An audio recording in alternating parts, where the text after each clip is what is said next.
Welcome to the first of the this year academic year's experimental surgery research seminar series. We have a variety of topics over the year, and you students are free also to suggest speakers to Professor Mwali and myself for the program going forwards. So these are weekly now, I think. Is that right, Michael? Weekly? Yes. Yeah.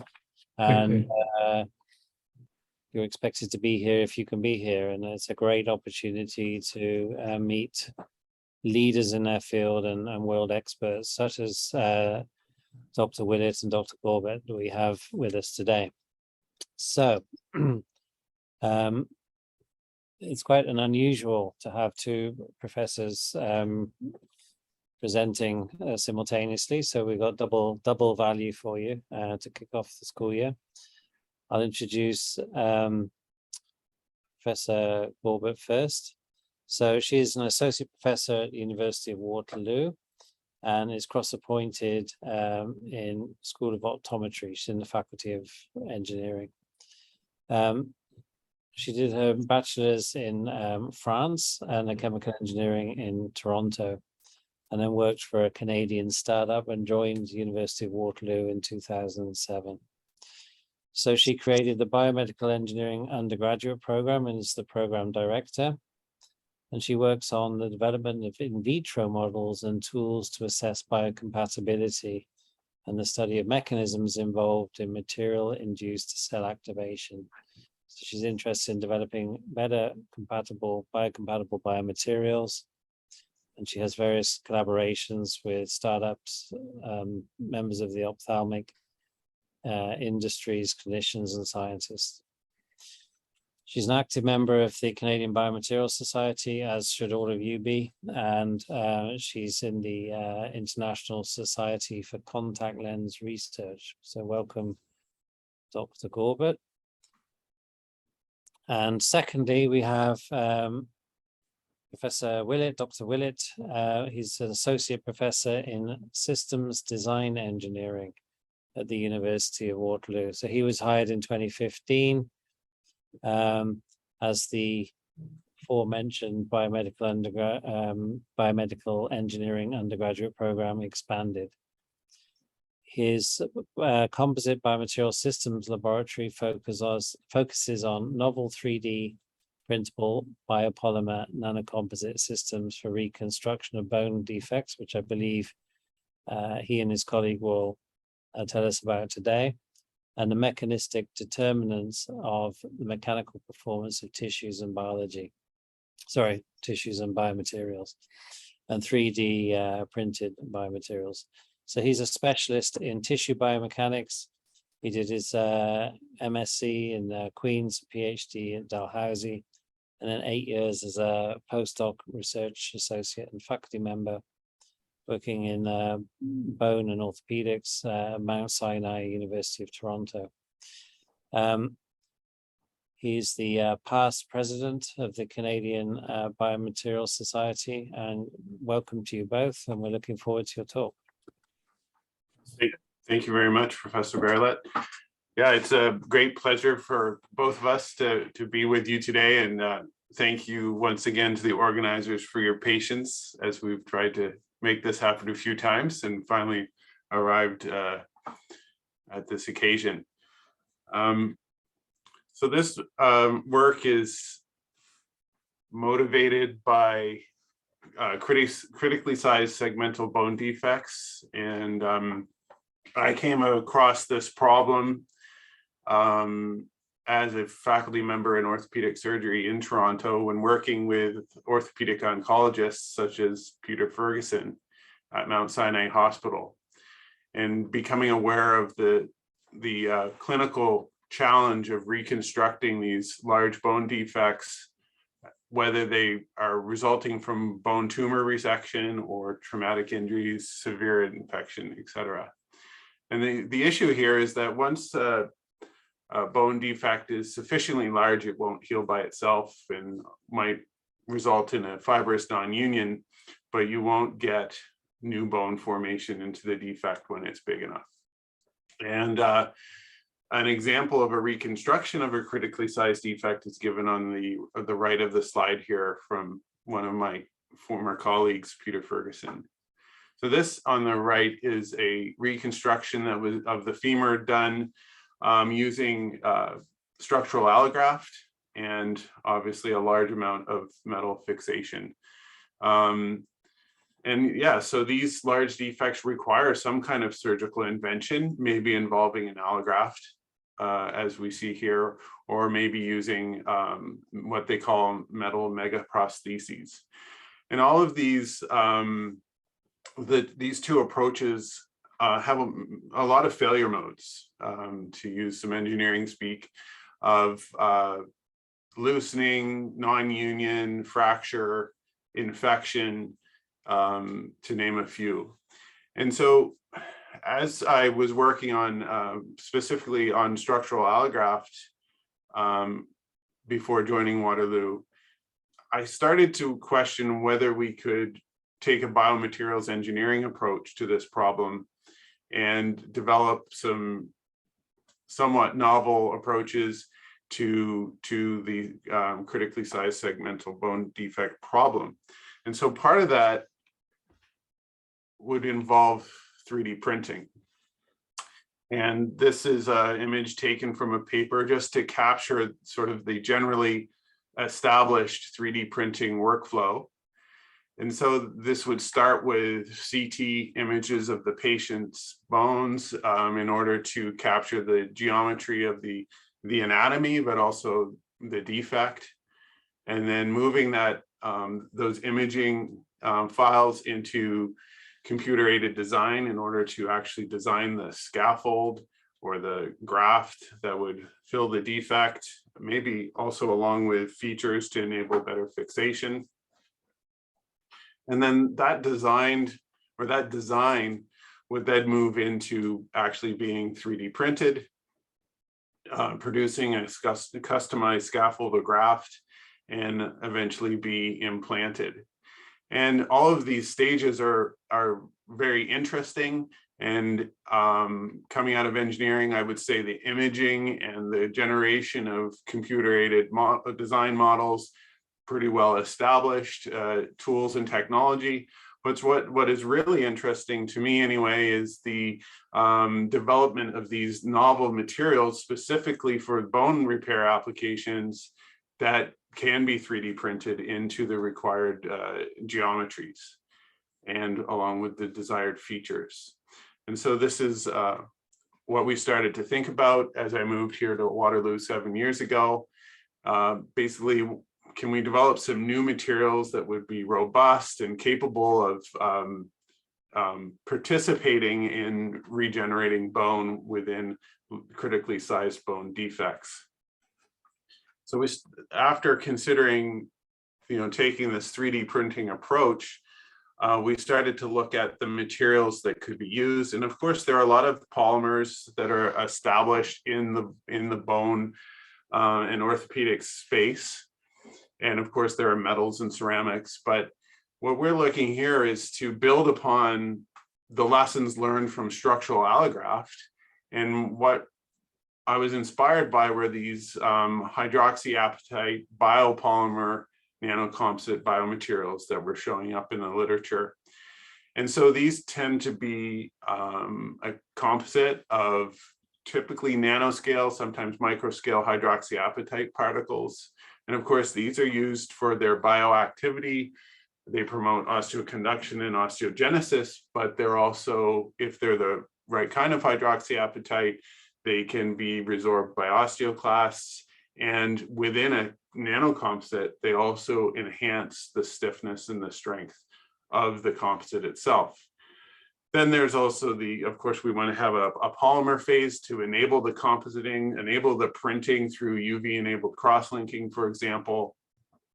And also, if formulated correctly, enabling degradation and resorption, whether that be more commonly, the bulk degradation through hydrolysis, or newer approaches where we're using the chemistry to enable self-mediated degradation, say by osteoclasts. Of course, we want to have adequate mechanical properties in the short and long term to have a robust reconstruction and ensuring biocompatibility.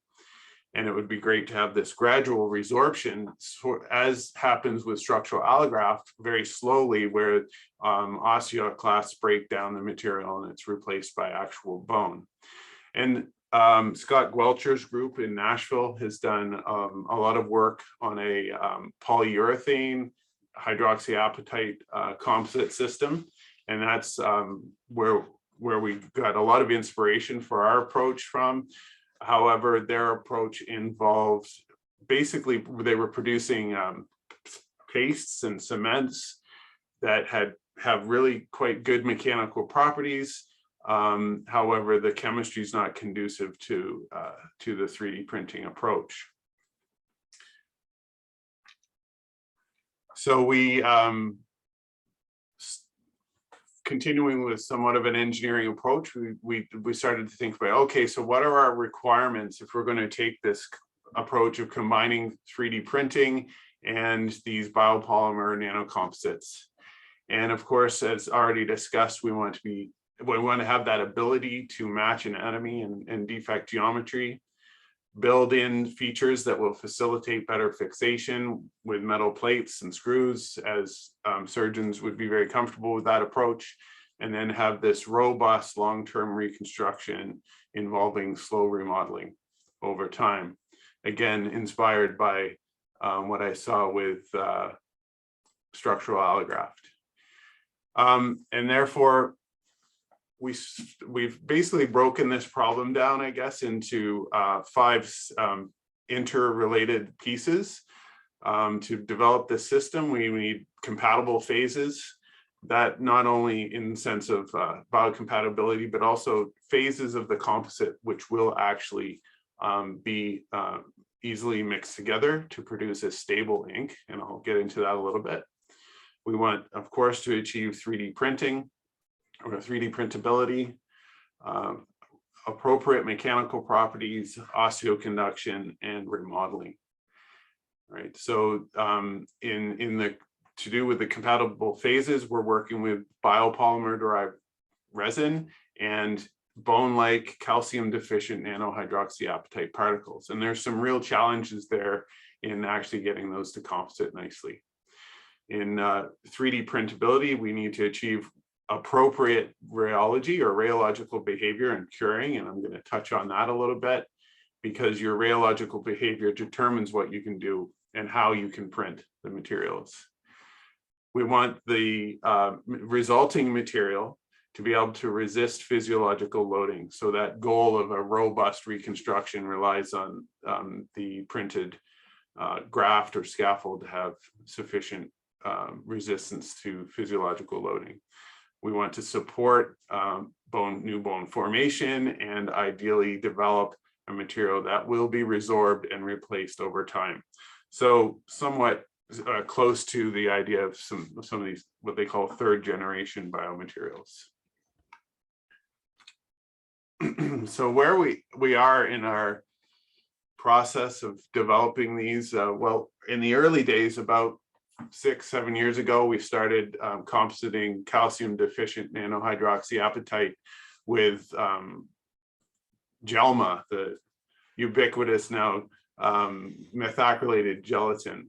And there were a lot of challenges with that system. Repeatability was difficult. It's very sensitive to environmental conditions in the lab.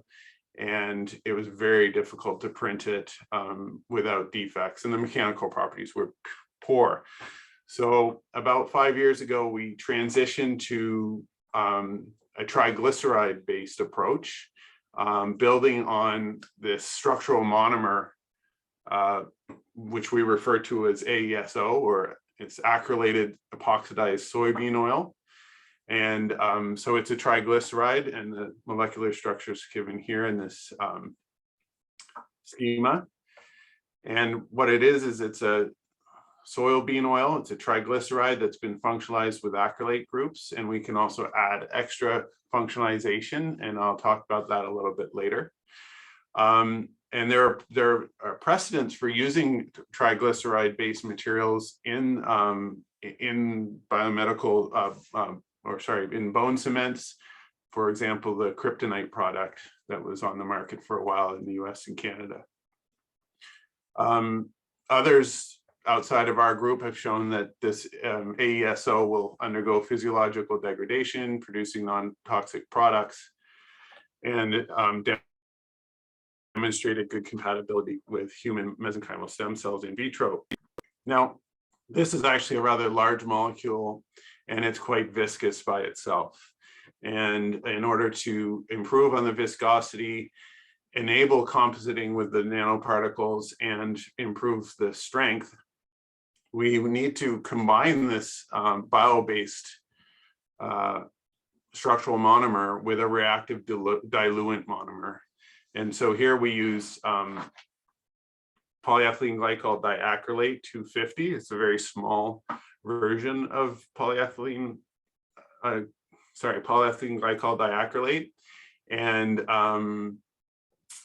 it enables us, by controlling its volume fraction, we can manipulate the viscosity and the dispersion of the particles.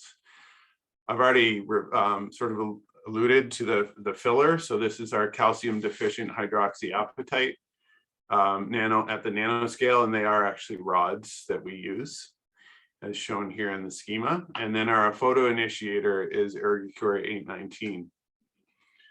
So by compositing these together, we can achieve printing with a couple of means of 3D printing that I'll get into quickly here.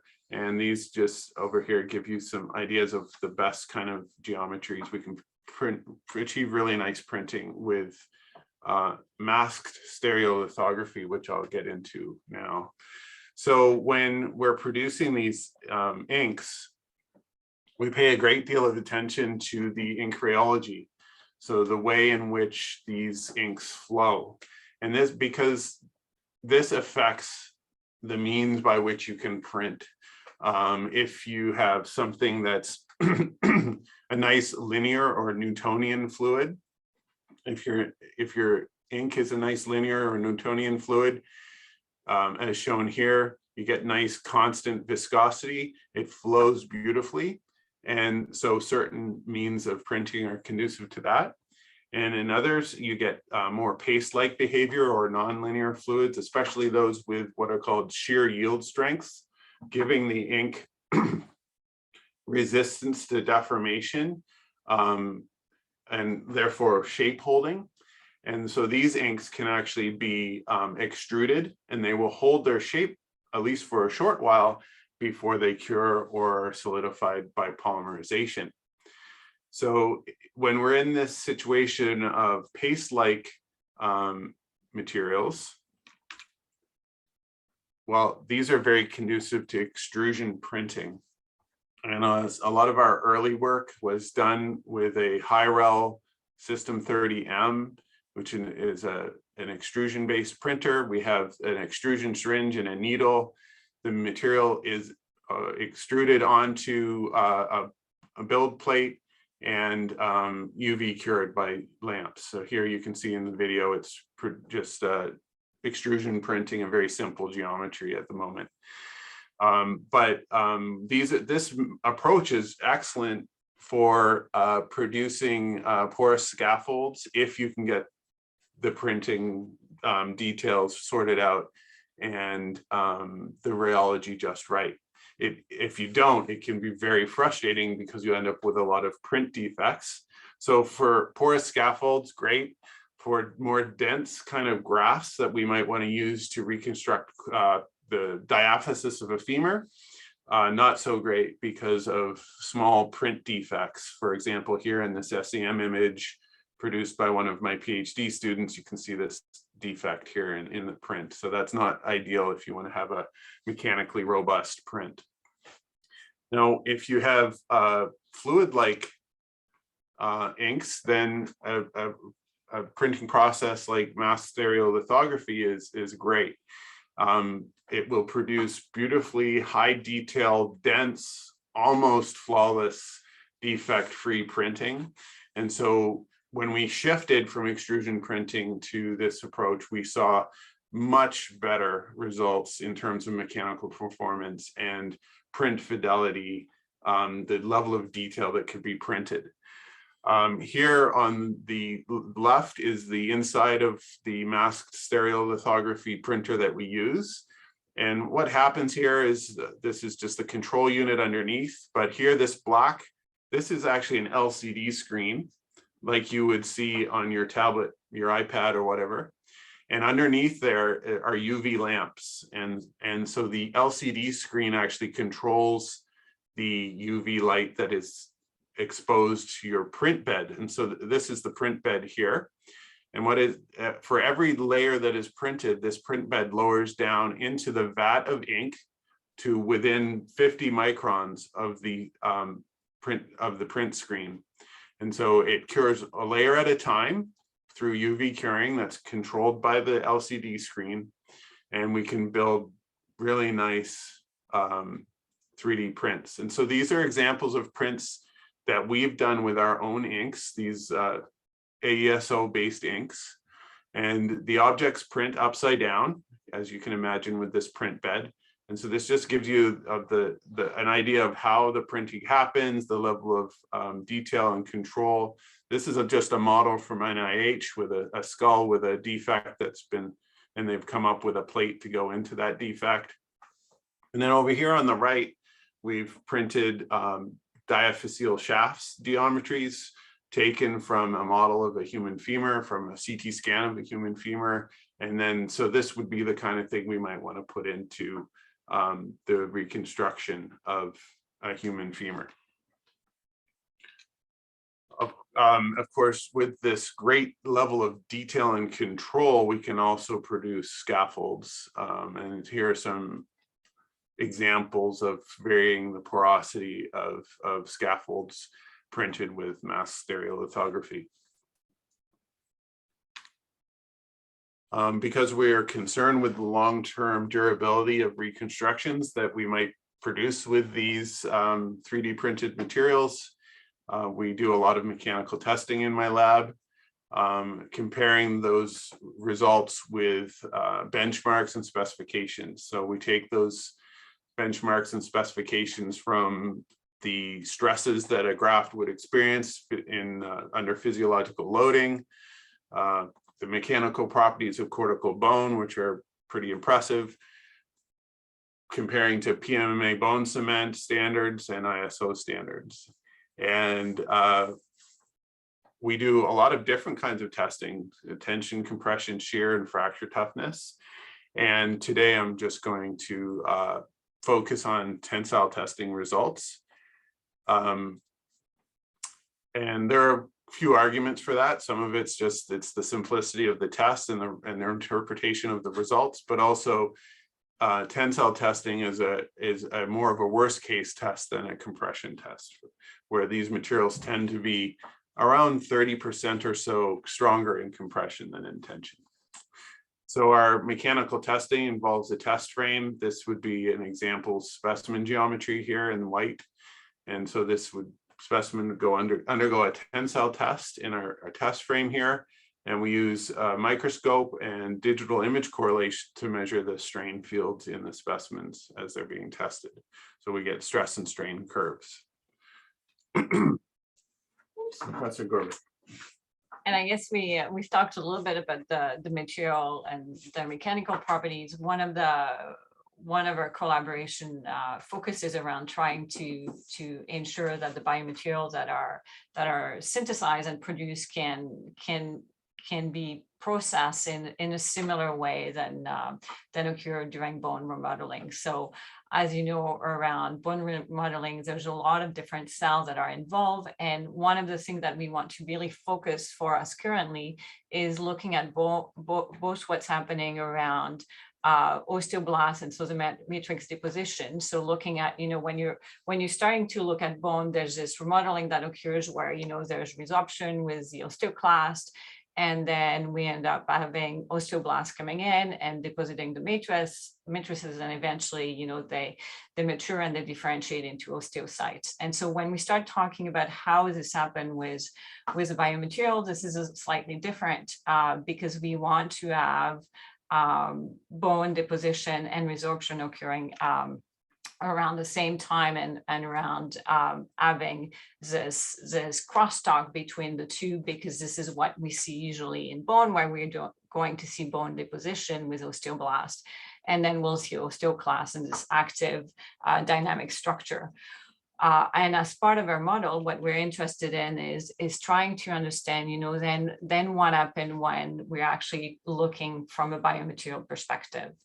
We know very well how this happened with bone, trying to then mimic that with biomaterial that Professor Willett is synthesizing in his lab. Is our role in my lab and our collaboration is trying to characterize the interaction with cells that are key to bone remodeling, the osteoblast and the osteoclast. We're not yet looking at what's happening prior to the system and how, you know, when you implant and all the interaction around immune cells, and then how this activation may lead to the entire dynamic process.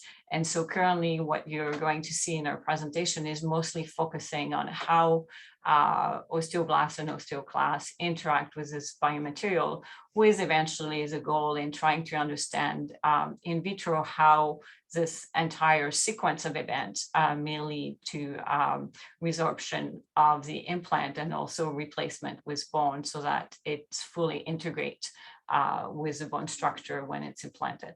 So when we talk about this, it sounds really complicated, and it is, because what we want to do as part of trying to test the biomaterials that are synthesized by Professor Willett is that we want to be able to do that in a manner that's efficient, that we consider cost, and also we can gather enough information to inform the design of the biomaterial. And so one way to do that is using in vitro model and using cells that can be differentiated and look like osteoblasts and osteoclasts. And so we'll be talking about in the experimental design about how this is done, and eventually you want to replace this with fully primary cells so that you can further verify your results.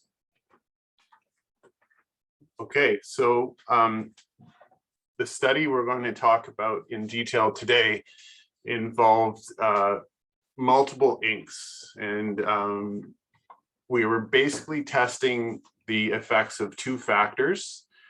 One is the volume fraction of the nanohydroxyapatite nanoparticles, because it's well established in the literature that bone cells respond really well to these particles, and therefore having more and more of them in the ink would be we'd hypothesize would be a beneficial effect, improving the compatibility with the bone cells in vitro.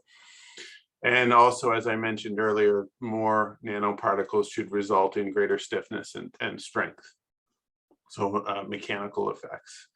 And then we have also looked at the extent of functionalization of the acrylated epoxidized soybean oil, the AESO. And as you can see here, this is the AESO that we start with. And then my postdoc, Dr. Mondal, undertook additional chemistry in order to add additional methacrylate groups, basically doubling the number of sites for polymerization and cross-linking, and therefore should result in greater strength and stiffness. So the groups are laid out here. We use in the lab, we use a code that's S is for the soybean oil, P is for the polyethylene glycol diacrylate, and then the number is for the volume fraction of the nanohydroxyapatite. All right, so here, when we have SP, that's soybean and PEGDA, the polyethylene glycol. And when it's MSP, it's this additionally functionalized ASO, the MASO, with the additional methacrylate groups. So this figure here just gives you an idea of what the materials look like when they're printed into little discs. And we've shown you this because you get an appreciation for the effect of adding more hydroxyapatite into the inks, but also we use discs in the in vitro cell culture experiments and grow the cells on top. I clicked away there or something. So I mentioned earlier that the rheology, or the way in which the inks flow, is really important. And in this case, we're dealing with inks that demonstrate the basic linear or Newtonian behavior. And as we can see in the data here, we get what I would say are the expected effects of adding greater amounts of nanohydroxyapatite and of the doubling the functional groups on the AESO. And we can summarize those with this figure on the bottom left here, where going by adding extra hydroxyapatite, going from 0% to 10% volume fraction, increases the viscosity as we would expect. And then adding these extra methacrylate groups, the blue groups, actually caps over or replaces hydroxyl groups, and therefore the viscosity goes down. So you see those two effects shown nicely here with the viscosity. Additionally, once the material is UV cured, we did dynamic mechanical analysis to look at the viscoelastic behavior of the materials and their dependency on temperature. And to be really short, we see the expected effect of increase in the cross-linking. The interconnectivity of the molecules increases the glass transition temperature from around 64 up to 86 or so. So this is the expected effect of the additional cross-linking sites on the molecule.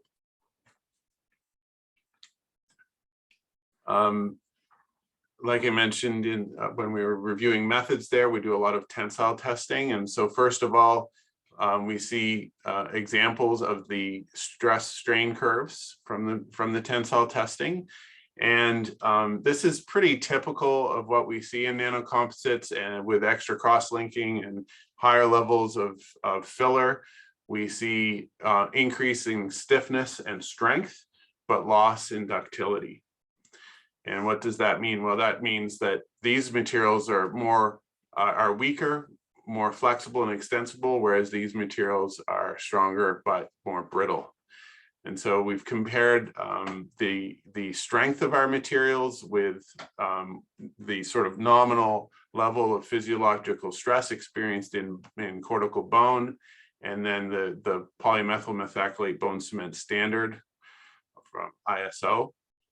And so, so in terms of yield strength, we're in our MSP 30. So this is the methacrylated soybean oil polyethylene glycol diacrylate with 30% nanohydroxyapatite filler. We're overlapping with the physiological stresses, so that's promising. And then when we look at the fracture strength, which are these X's on our curves up here, we see that MSP 30 is really looking very good, exceeding physiological stress and the standard for polymethyl methacrylate bone cement. So we're moving in the right direction as we develop these materials further. In terms of the material stiffness, or the Young's modulus, we have the standard for PMMA bone cement around 2 gigapascals, and we're exceeding that with 30% in the SP system, 10 and 30% in the MSP system. And this is quite exciting here. We're getting up to around 10 or 10.5 gigapascals on average, and getting quite close to cortical bone, and certainly competitive with the bone cements from Scott Gwelcher's group, for example. As expected, as we add in more nanohydroxyapatite particles, we lose our strain to failure. And so this is the lack of ductility and loss of toughness shown in the data here. So when we start looking at biomaterials interaction with cell, one of the things that is important is being able to culture the cells in an environment that is similar to their level of differentiation. So what we've done here is that we created a model in our lab to help us understand how cells interact with a biomaterial that Professor Willett is synthesizing. And what we're interested in at the beginning is really understanding the surface interaction and how osteoblast and osteoclast you're going to see interact with the biomaterial. So as with any in vitro model, what we're doing is that we're cleaning the biomaterial to make sure there's no growth of bacteria and there's no contamination. And then one of the things that we need to do is also get cells. And here we're using immortalized cells, mouse pre-osteoblast immortalized cells, MCT3E1, and actually differentiated them into osteoblasts. So while those cells are not primary cells, so they're not directly osteoblasts, they are differentiated. And so we provide growth factors that and differentiation factors that allow them to become osteoblast-like, which allows us to run several tests and get a better understanding about this interaction with the cells. And so what we've done is that we've differentiated the cells and demonstrated that as osteoblasts would, they deposit matrix that can be imaged using alizarin rate staining. So our cells are differentiating, they're laying down the matrix as osteoblasts would. And so what we can do then is take those cells and see how they will then interact with our biomaterials. And so what we do is that we seed them on the biomaterial and then look at how they proliferate and also their ability to deposit matrix on the biomaterials using the LLPSS, so the alkaline phosphatates. We'll look at live dead cell assays, so and then looking at proliferation with the XTT. Oh, we have. And so one of the things that was really interesting to look at is to look at the effect of not only methacrylation, but also increasing the nanohydroxyapatite content. So when we start looking over time, so here what you're looking at is proliferation and viability. So here this is related to XTT. And so as you increase in absorbance, basically it's showing you an increase in cell number and happening over time. And so basically when we look at what's happening, we're interested in making sure the cells are actually going to be adhering to our biomaterial and be able to proliferate. So what we start seeing over time is that we see an increase in proliferation over time with the cell. And what's interesting is that we can note that there's a difference between SP10 and SP30 versus a methacrylated biomaterial. And so as you can see, as we increase, or as we have methacrylation of the biomaterial, we see an increase in proliferation for both the MSP10 and the MSP30. What is overall significant and very encouraging is that what we see is that there is no difference in proliferation between our hydroxyapatite control group, which basically is there to show the best ability of the cells to interact with our biomaterial, and our MSP30.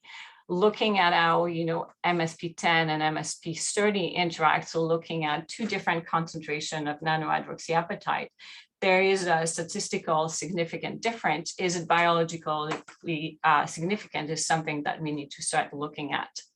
So while we look here at the proliferation with number, what's interesting too is ensuring that the cells are actually viable and not dying. And so here, what is shown in this graph is looking again at the timeline, day 1, day 3, day 7, and the different biomaterial. Everything that is green is indicative of live cells, and everything that is red is showing you dead cell. And so as you can see on our biomaterial, we see very few dead cells, which again is very encouraging. And as you look at the cell morphology and the difference between AJ and MSP30, you can see again that there's very little different. And so is the same with our metacrilated nanohydroxyapatite composite. So from an interaction perspective between the differentiated osteoblast cells and metacrilated nanohydroxy composite, we see a very interesting and positive interaction with osteoblast. So while we're looking at proliferation and viability, it's also important to look at the ability of the cells to deposit matrix. And so one way to actually do that is using the alkaline phosphatase assay.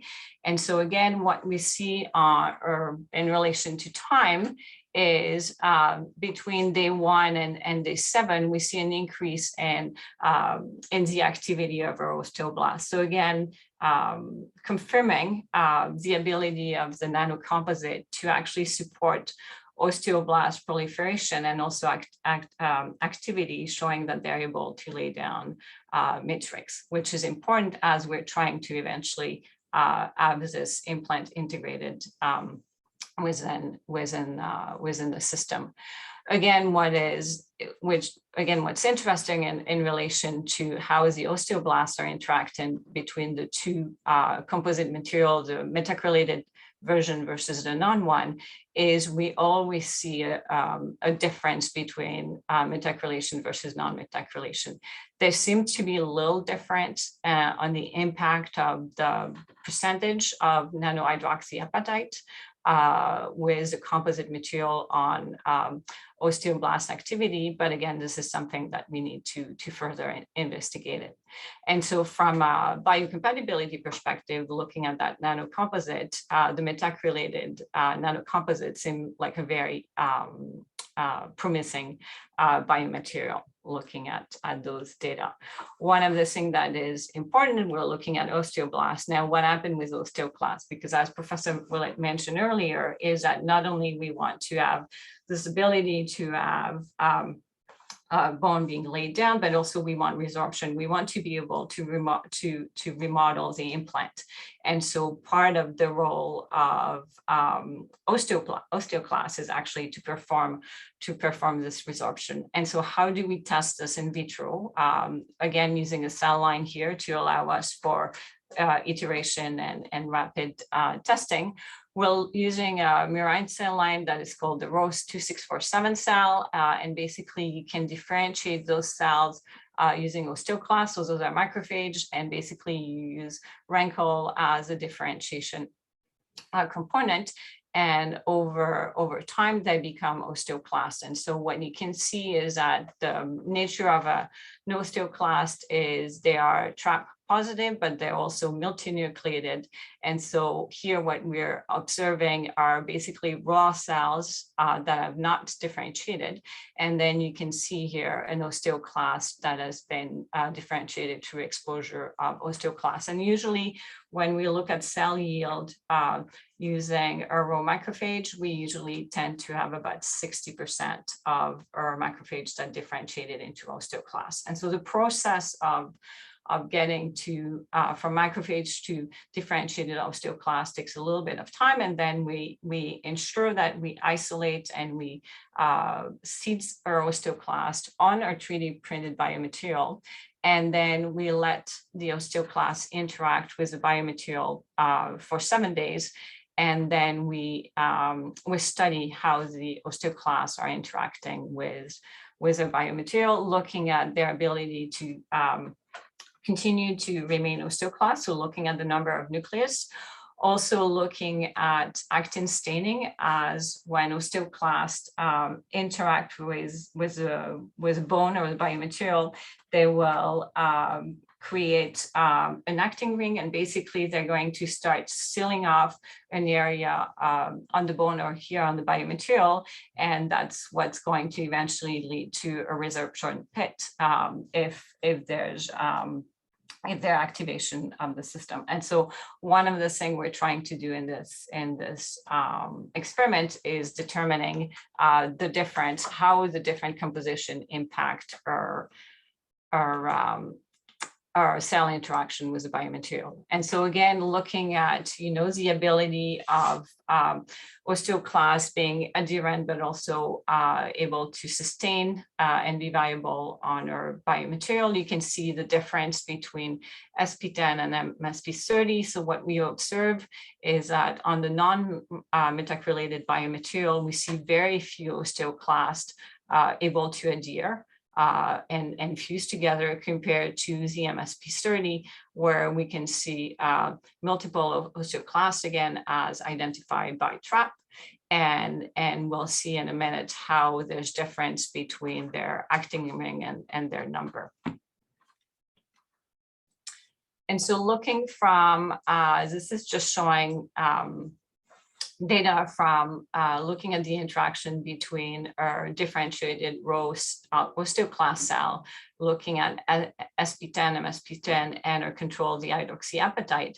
What we've done is that we've characterized, we basically looked at counting 100 cells per disc, because as you can see on our hydroxyapatite or MSP30 sample, there are lots of cells, and to be able to compare between samples, we needed to find a way that was reasonable time-wise. So we counted 100 cells and then measured the number of nuclei or 100 of osteoclasts, and looked at the number of nuclei per osteoclast, and also looked at the diameter of the acting ring as a measure of positive interaction with the biomaterial. And so again, something that's extremely positive and encouraging for being able to lead to this resorption is the fact that on the metac-related nano composite with 30% nano hydroxyapatite, we see basically the same we see osteoclasts that have the same number of nuclei than our hydroxyapatite control, and it's also significantly different from the unmetac-related sample. Similarly, when we look at, again, the formation of the acting ring, which is a hallmark of osteoclast, we see no difference between our control and the metac-related sample. And so what this encourages us to look a little bit deeper, because not only when you looked at the data from the mechanical properties, there are differences between, the content of nanohydroxyapatite between the different sample. We wanted to identify a little bit more about how potentially that might impact osteoclast interaction, because we've seen with osteoblast, they're basically very similar. And so we've been starting to look to see, what is the difference between our 10% sample and our 30% sample. Again, trying to get a better understanding about how not only composition, but mechanical properties may affect interaction with bone cells. And so those are very recent data. This is very recent data, I would say almost hot off the press, that we just started to collect, looking at, again, the interaction between osteoclastic cells and our nanocomposite. And what's interesting, and what we started to note, is that there's a difference, and it's not yet statistically significant because we don't have enough samples yet to run statistic. But you can see again that we see the same phenomenon that we saw earlier when with unmetac-related sample with SP10 and SP30, we see very little adhesion osteoclast. So basically those are not, I would say, considered not very good material for implantation. And so the metac-related sample, either with 10% or 30%, promote osteoclast adhesion. And hopefully what we have to do eventually is to look at the resorption of those biomaterial when osteoclasts are actually present. Looking at, we haven't done yet the count and the fusion, the measurement of the actin ring, but you can see if you look at osteoclasts that are on the MSP10 or MSP30, again, you see the nice acting ring, which is a sign of the fact that they're starting to seal off the surface, and hopefully that's where we would see a resorption pit, and we're going to be starting to count them to see how hydroxyapatite content may affect or not osteoclast function. Oops. And so one of the things that's been really interesting in that collaboration with Professor Willett is that with the various compositions that are being synthesized, while it is aimed to develop the best biomaterial or to optimize the biomaterial for reconstruction, it also allows us to start understanding a little bit more how material property affect bone cell interaction. And so with the study, we've been able to confirm some of the prior studies that shown that metacrylation and nano-hydroxyapatite improve osteoblast and osteoclast interaction. What is becoming really interesting that we can now start teasing out is trying to understand potentially how cells interact based on the stiffness, the hydrophilicity, or the surface roughness of the biomaterial. Because when we start thinking about our bone cell, they are directly at the interface of the biomaterial. And so they will feel, the stiffness, and the roughness is also a very important component as part of the resorption pit, and the ability of the actin ring to create ruffle borders so that you can have resorption pit. And so we're going to be able to tease out some of those questions by doing a little bit more testing with the various biomaterial. One of the things that is currently interesting is that it seems like, often stiffness, the cells will feel the stiffness of the biomaterial, and this is related to mechanobiology. When we look at MSP10 and MSP30, there's a significant difference in Young modulus, and so in stiffness. What we have not seen, while we have not seen a lot of difference in relation to the osteoblast response, we have some anecdotal evidence currently that there is a difference with osteoclast response, which is again quite an interesting component to help design a biomaterial and to understand how we can better mimic bone remodeling in vivo. Okay, so to sort of come full circle on the talk, I mentioned at the beginning that we were engaging in this workflow of CT scanning, turning it into a model, developing the 3D print, and then doing implantation.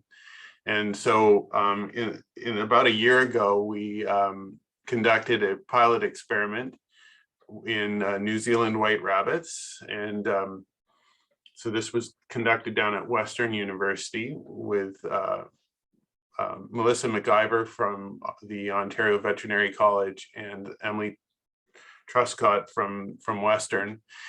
And so we took a few New Zealand white rabbits. So these were retired breeder females, so skeletally mature rabbits, and we scanned their forearms, especially, taking in the geometry of the radius and the ulna, and then prepared to create a defect in the middle of their radius.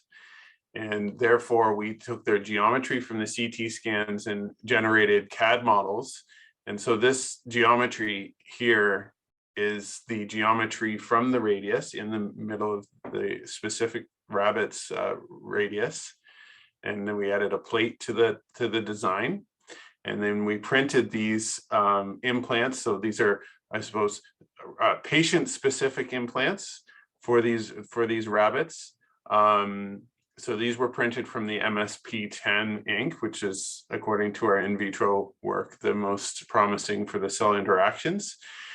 And then the veterinary surgeon created the 15 millimeter defect in the radius of the rabbits. And here you can see it. It's been, the bone has been cut and the implant put in place with very, very small screws.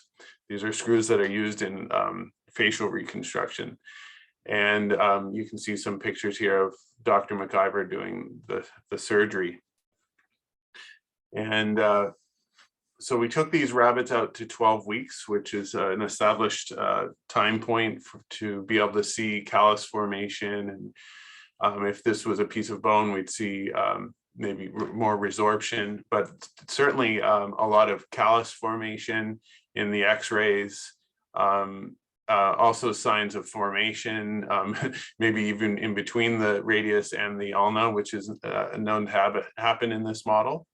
And this was very promising because upon gross inspection of the dissected radius, we see, so to orient you, this is the implant in really light color here. And this is the end of one of the screws through the plate, which is up here. And we just saw this robust response with a lot of callus formation. I actually had to scrape away the new tissue that was formed here just so we could expose the graft for your orientation. So it was quite a nice response in this rabbit. Unfortunately, well, as many of you will know, mechanical fixation and stability is a key issue. And we need to do more work to ensure the stability of these reconstructions to ensure success in future in vivo experiments. All right, so to wrap this up, back to our sort of our figure capturing what we've been trying to achieve with our 3D printable biopolymer nanocomposites for bone repair or reconstruction. We've had a lot of success and progress in generating these nanocomposites with compatible phases, using the MASO with the nanohydroxyapatite particles especially. We've demonstrated the 3D printability using MSLA, and this is a fantastic technique for printing these inks when they're liquid-like Newtonian fluids. We have mechanical properties that are competitive in various ways with, say, bone cements like PMMA and some of the nanocomposites that are not 3D printable. We've got good signs and promising data towards definitely the osteoconductivity with osteoblasts and favorable response from osteoclasts. We're working towards actually demonstrating resorption pits. That's ongoing work between our two labs. And as you saw, we did some in vivo pilot studies to start the path down that route of I guess, preclinical validation eventually. There are definitely and always remaining questions and future work to do. We're looking at improving the dispersion of the nanohydroxyapatite. So these particles, because they're calcium deficient, are negatively charged. So they don't really mix with a hydrophobic resin very well. So we're working on surface functionalization, and then we'll need to look at the effects of this on mechanical properties, this cell response. And so that's very interesting. That should also lead to improved resolution and fidelity in the printing, and ideally also improve our toughness and therefore the robustness of the reconstructions down the road. And here, I mean, you know, we're always working to improve the osteoconductivity to make sure we get good union and local bone formation. And as I've already mentioned, we want to actually achieve that goal of controlled resorption of the material. And the vision for that, again, is based on the use of structural allograft, which takes a long time to be remodeled and turned into bone, living bone. And with that, we'd like to acknowledge our collaborators and trainees. It's been a great pleasure working with Professor Gorbet, and also with my postdoc, Dr. Dibakar Mondal, and a bunch of our students, Elizabeth, Yasmin, Harash, Sophie, and Yutong, and the two vets from the Ontario Veterinary College in Western who made the in vivo work happen. And of course, none of this work is possible without all of the sources of funding, especially CIHR. So yeah, with that, thank you for listening, and we'd be very happy to answer your questions. That was great. Thank you both. And that was perhaps one of the most convincing demonstrations I've seen of potential of kind of printable bone, you know, or printable bone analog. So it's very impressive. Thanks. I might just ask you some questions while the crowd warms up. From memory, you know, the permeability of composites goes up with surface area. And you have a kind of high surface area appetite in there. And as you add more and more of it, and I guess 30% is approaching a limit. Does your water content get quite high or not? So not in this system, because the resin itself is hydrophobic with the glycerides, right? The triglycerides. And so we haven't seen, this is actually data we didn't show, is we did swelling experiments, and gain of mass due to swelling is very, very small. Yeah. So is there any breakdown of the bonding between the mineral and the polymer when the thing is wet? So I mean, you were showing us pretty impressive mechanical performances. Is that for dry? So these are as printed, for sure. And we have a master's student who is looking at that question. It's a definitely well established that we need to do time course experiments in physiological media to see those effects. When we did our swelling experiments, what we did actually see is some mass loss. And that was because the nanoparticles that were on the surface were leaving, right? They were, there was an effect that was causing separation between the resin and the nanoparticles, and we're actively working on that surface functionalization to avoid that problem. Because in nanocomposites, and as it is in bone and other composites, the interface is so important for the mechanical strength.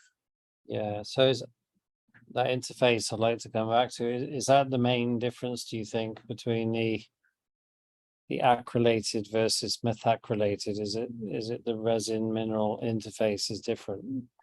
I don't think so, but we should explore that a little bit more. I think the major effect there is just the doubling in the degree of cross-linking, and also perhaps the elimination of some hydroxyl groups that therefore make that resin, the MASO resin, more hydrophobic.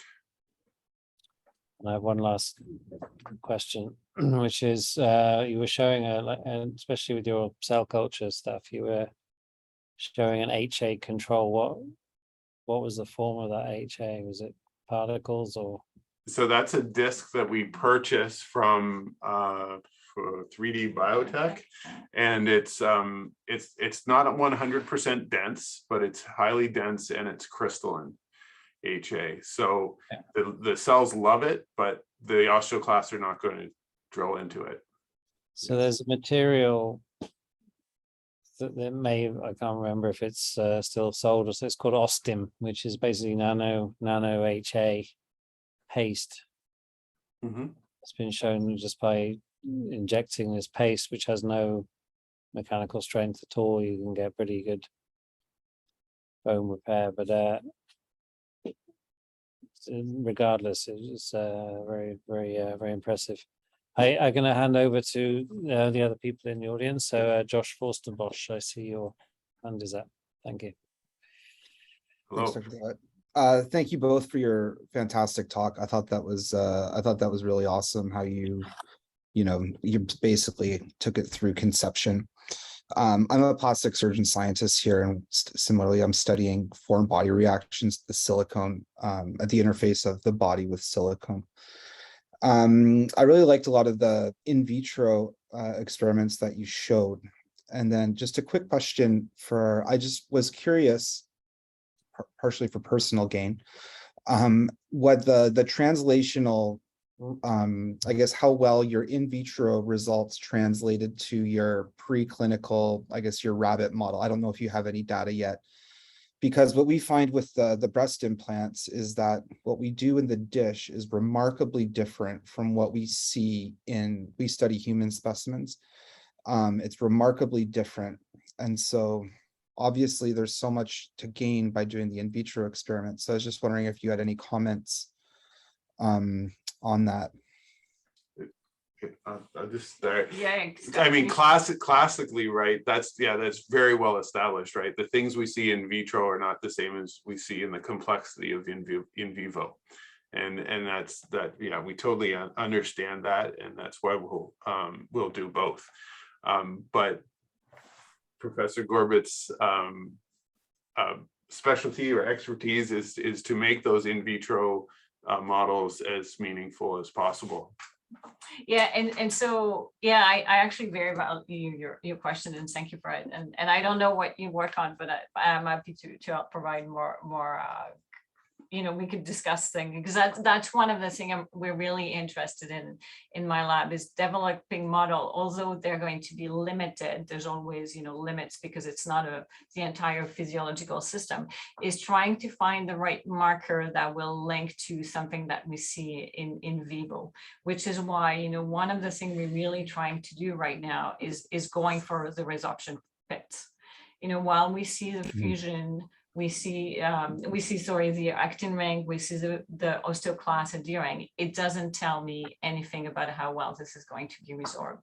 And this is something that we've seen in many papers often. You see a nice little picture, you see one of them that show a resorption pit. And so that's where we're actually going, is we have interesting data. I wouldn't say that it's going to tell us much about what would happen in vivo until we actually have a real marker around the ability for it to resorb. Okay.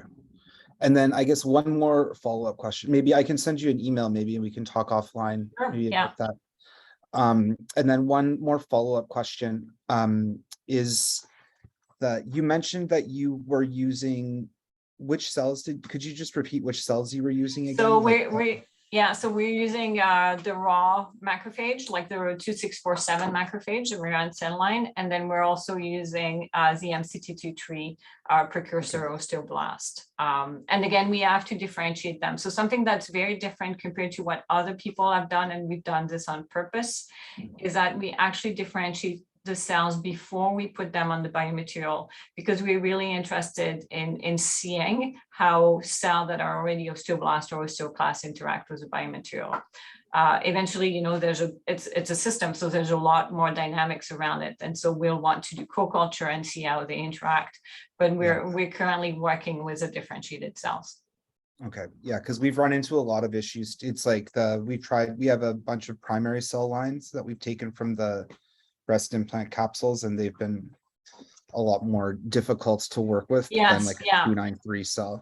Yeah, which is partly why part of this work is trying to help also pre-test and allow for I'm not sure I would say rapid prototyping, because it does take time, but to allow us to say, okay, well, no, all the cells are dying, there's no point going into that that direction, and the goal is to actually start using primary cells.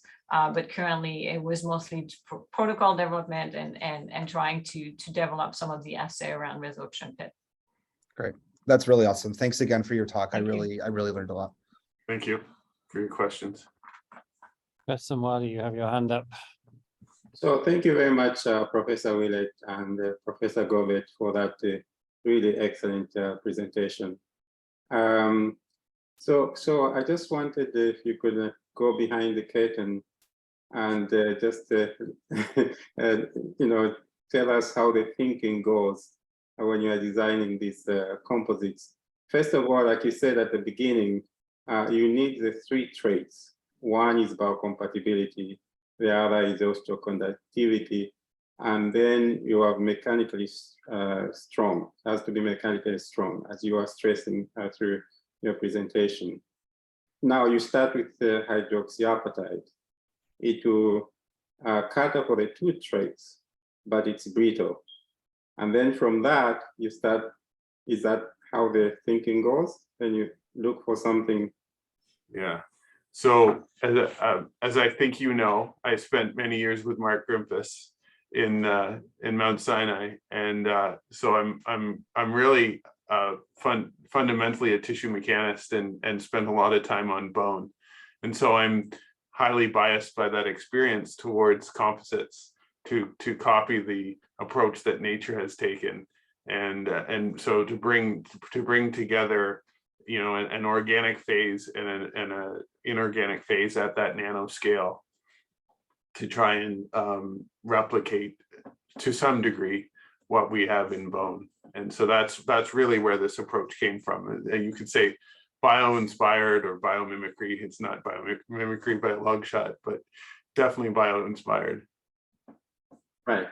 So what other features do you have to consider in that biomimicry? Do you have to think about, for example, the dissolution rate of your composites improvement, or what Professor Gorbet was talking about, how the interaction with the cells, or that comes later, or it's just you know, after you have done the design, thankfully it works with the osteoclast, osteoblast, and all the usual. Yeah, so certainly we're not sort of just hoping that it will work. So as I mentioned early in the presentation, we did start by considering using GELMA as our organic phase. So gelatin that's been methacylated for UV cross-linking. There's been plenty of work demonstrating it can be compatible with bone cells and such. However, it didn't give us mechanical performance. So we had an underlying hypothesis that the triglyceride would be susceptible to cell-mediated degradation, because of course, you know, we have fat in our bodies, and it certainly can be broken down or catabolized and turned into energy and such. So and then there were a couple of papers by the person who started using ASO very early on, demonstrating compatible degradation products and such. So that was there's an underlying hypothesis there that would work, and the material would be susceptible to degradation by excuse me, by osteoclasts. We just haven't been able to get far enough down that road with the osteoclasts yet to convince ourselves one way or the other.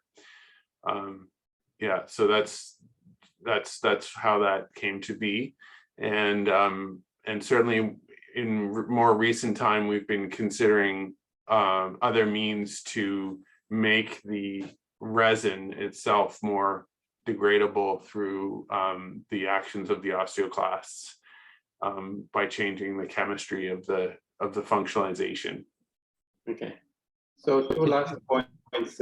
One, the immunological response, and the other one is what's the optimum Young's modulus that you look for? Okay, I'll take the mechanical question, and Professor Gorbet can take the immunological question. So yeah, the specification I have for elastic modulus is to hit 16 to 18 gigapascals, which would be the same as cortical bone, and therefore we could minimize concerns around, for example, stress shielding and things like that, other than the fact that there's still going to probably be metal fixation to hold the graft or scaffold in place. So yeah, I think from that kind of orthopedic biomechanics perspective of understanding how we see stress shielding with hip implants and such, my goal would be to hit the same elastic modulus as cortical bone. Thank you. Yeah, so from a immunological perspective, I think it's interesting, because as I was putting the presentation together, you know, we start first talking about osteoblasts and then osteoclasts. It should really be the other way around, because really one of the things we want is that we want that resorption first, so that we can eventually get bone formation. But something that we are missing and we're very well aware of is that they, osteoclasts don't just come right there, or osteoblasts just aren't right there. And so there's this inflammatory response that occur at the beginning of implantation that also we need to consider, which is partly why, I had the first slide that had, or second slide around bone remodeling, that had the immune response with, macrophages and inflammatory cells. And that's something that we need to consider, because this will be part of the response when the biomaterial is implanted. And so looking at, how does a cell interact alone is important, but we want to make sure that they work together. So we want, one of the things that we're hoping to start looking at is how our osteoclast and osteoblast actually talk to each other. So a crosstalk, which is really important as part of the bone remodeling process. And so those are components that are important to test, because they could be, doing very well on their own, but if there's some release of inflammatory mediators that's going to turn one of those cells, unhappy or starting to die, then that's going to be an issue. And so those are consideration that we have, and as part of the criteria that we're looking towards success is something that we're designing towards. A lot of other groups will, as Professor Gorbet alluded to earlier, a lot of other groups will take the undifferentiated osteoclast precursors and put them onto the material and have them differentiate on the material.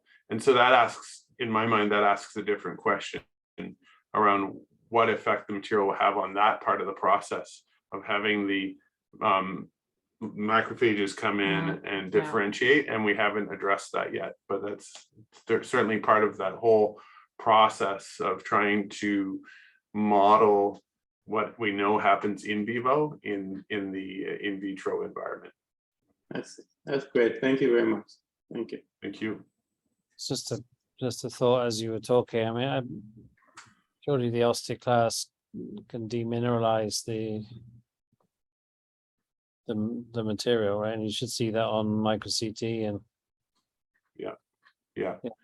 So we haven't shown the picture because we're not sure it's real. Yeah.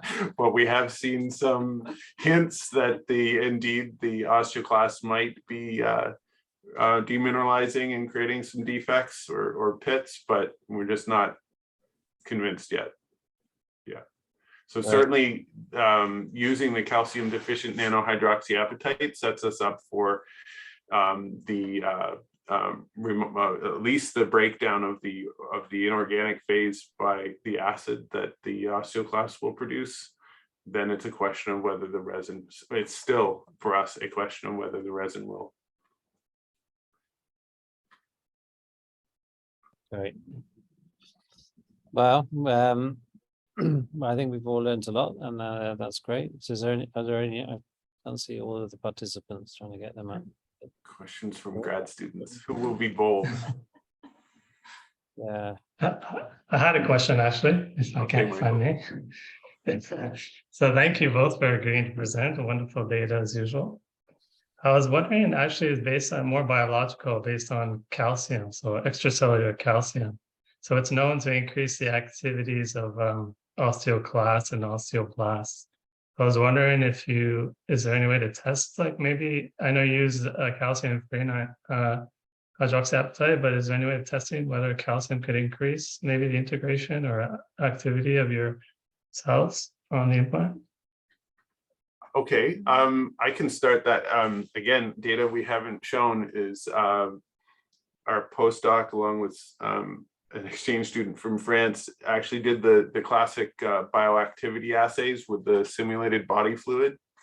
And certainly we saw differences in the amount of, de novo mineral that would form on the surfaces of our materials. Those with greater amounts of nanohydroxyapatite, recruited more mineral to the surface, if you will, nucleated more mineral onto their surfaces. So I think calcium deficient nanohydroxyapatite can set you up for greater bioactivity in terms of nucleation of mineral onto the surface because of that negative charge and its calcium deficiency. So yeah, I suppose one way to probe that is how we started with using SBF. And then from there, I don't know, maybe you could increase calcium concentration in the buffer, in the media, I should say. Not something we'd actually considered yet. Well, that's a great suggestion. Thanks.